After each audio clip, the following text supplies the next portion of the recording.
It seems as we get pretty used to wearing jackets, and I seem to recognize the same blankets and umbrellas here every year we do this event.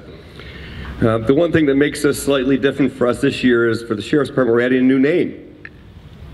And I'd like to call up the great-grandson of Deputy Jacob Coyle, Chris Hanna, to remove on the monument the covering for his great-grandfather.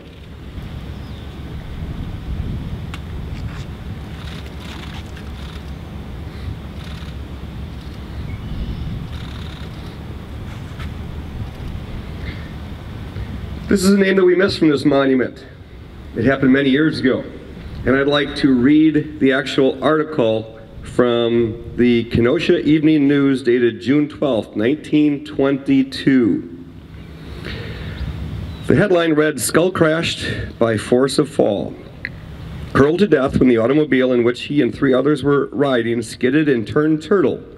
Jacob Coyle, Deputy Sheriff and Turnkey of Kenosha County, was instantly killed just after 7:30 o'clock Sunday evening in a motor accident 1/2 mile west of Liberty Corners on the Wilmot Road. When the Wills St. Clair Roadster was turned over, Coyle was hurled from the car, his skull being crushed from the car, and his neck broken by the force of the blow. He was dead when the motorist who saw the accident reached his side. Miss Mary Robbins, driver of the car, and Mrs. Neil Curry, another occupant, both of 653 Cornelia Avenue, Chicago, were also seriously injured. They are now at the St. Catherine's Hospital, where it is said that Mrs. Curry had a broken hip and internal injuries, and Miss Robinson has internal bruising. Norman Weiss of Chicago, the owner of the car and the 4th member of the party, escaped injury. He gave himself over to Sheriff Ron and was held today pending an investigation of the accident by Coroner Truman F. I can't quite read it. Spectator describes accident. The best account of the accident, which could be secured by Coroner Truman T. Parker, was given by May Campbell, foreman at the Nash plant, who was driving a car that had been passed by the death motor car. Campbell declared that the Roadster had passed him traveling better than 25 miles an hour. Miss Robbins was at the wheel, and she appeared to be having trouble controlling the car. Before she could bring it back on the road, it skidded in a pile of sand and was sent whirling to the side of the road. It turned completely over before righting itself. When Campbell reached the scene of the accident, he found Coyle on the side of the road. Near him, the 2 women, both unconscious, and he learned that Coyle had died, and the women were hurried to the offices of Dr. Fletcher in Salem, where they were treated and later brought to St. Catherine's Hospital. Gone to make an arrest. Deputy Sheriff Coyle had gone to Twin Lakes on Saturday evening to spend the weekend there and aid in the management of the dance hall there. It had been custom for his several past weeks. One report declared that he had been called to Trevor to make an arrest, and the 2 Chicagoans had volunteered to take him there. They had just been at Fox Lake and Antioch prior to the accident. Jacob Coyle was born in Germany in June 5th, 1881, and was the son of Mr. and Mrs. John Coyle. He came with his parents to America at an early age and had lived practically all his life in this city. He had educated here, and after completing his school, entered the employ of the city as a fireman. For 10 years he served as a member of the North Side Department, having been promoted there until at the time that he resigned to accept other employment, he was in line for a captaincy.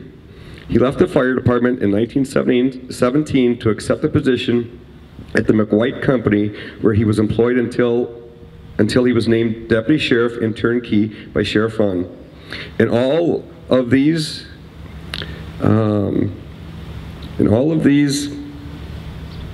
articles, he had been an efficient and capable workman. His death will be a severe loss to the Sheriff's Department.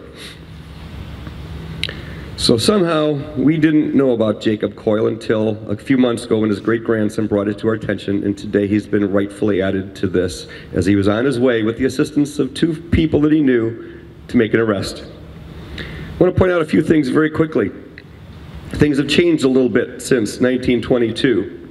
We have many more officers. We have many more calls. In Kenosha County in 2015, there'll be approximately 200,000 calls for service from all law enforcement agencies here.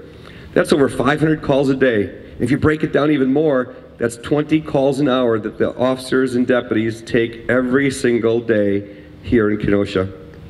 And that ranges from changing a tire to homicides. Recently, I saw a sign on TV and in a news article that said, "Black Lives Matter." I couldn't agree more.